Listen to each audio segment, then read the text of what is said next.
కుత్బుల్లాపూర్లో విషాదకర ఘటన చోటు చేసుకుంది. శనివారం సాయంత్రం ఓ ఇంట్లో గంజాయి అమ్ముతున్నారని తెలుసుకుని వెళ్లిన బాలానగర్ జోన్ ఎస్ఓటీ పోలీసులు తనిఖీలు చేపట్టారు. అయితే తనిఖీలు చేస్తుండగా ఆ బృందంలోని ఓ కానిస్టేబుల్ నిల్చున్న చోటే ఒక్కసారిగా కుప్పకూలిపోయారు. దీనిని గమనించిన తోటి సిబ్బంది అతడిని హుటాహుటిన హాస్పిటల్కి తరలించినా ప్రయోజనం లేకపోయింది.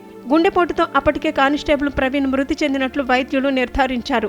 దీంతో ప్రవీణ్ మృతదేహాన్ని గాంధీ ఆసుపత్రిలోని మార్చురికి తరలించారు. అప్పటి వరకు తమతో కలిసి ఉత్సాహంగా విధులు నిర్వహించిన తమ తోటి కానిస్టేబుల్ ఊహించని రీతిలో కన్ను మూయటంపై తోటి పోలీసు సిబ్బంది తీవ్ర విచారం వ్యక్తం చేశారు. 2012 బ్యాచ్కు చెందిన ప్రవీణ్ గత 13 ఏళ్లుగా కానిస్టేబుల్ గా విధులు నిర్వహిస్తున్నారు. మచిలీపట్నానికి చెందిన ప్రవీణ్ గత కొన్ని సంవత్సరాలుగా చింతల్లో నివాసం ఉంటూ విధులు నిర్వహిస్తున్నారు. ప్రవీణ్ కు భార్య 7 ఏళ్ల కుమారుడు ఉన్నారు. శనివారం సాయంత్రం స్థానికంగా ఉన్న ఓ ఇంట్లో గంజాయి అమ్ముతున్నారని సమాచారం తెలుసుకుని బాలానగర్ ఎస్ఓటీ ఆ ప్రాంతానికి వెళ్లారు. అక్కడ తనిఖీలు చేస్తున్న సమయంలో ఒక్కసారిగా కుప్పకూలిపోయారు. ప్రవీణ్ ఎప్పుడు విధుల్లో చురుగ్గా ఉండేవారని, అందరితో ఎంతో కలివిడిగా ఉండే ప్రవీణ్ తమను వదిలి వెళ్లటం జీర్ణించుకోలేకపోతున్నామన్నారు తోటి సిబ్బంది.